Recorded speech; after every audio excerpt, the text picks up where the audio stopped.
Hello mga kamamshis! For today's video ay nagluto naman ako ng nilagang pork buto-buto. Yun kasi ang request ng aking bunso since may konting sipon siya.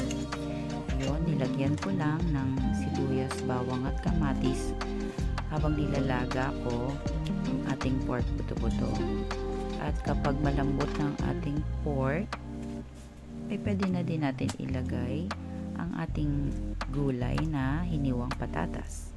Tinimplahan ko na rin ito ng asin o patis at paminta.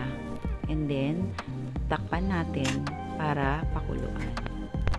Pag medyo luto na ang ating patatas, ay pwede na natin ilagay ang gulay na repolyo.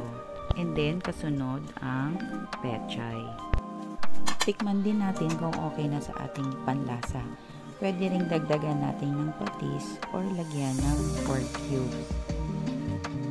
Then, takpan natin at isimmer ng ilang minutes para maluto naman ang ating pechay at repolyo.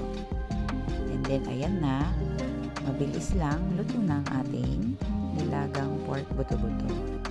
Kain tayo!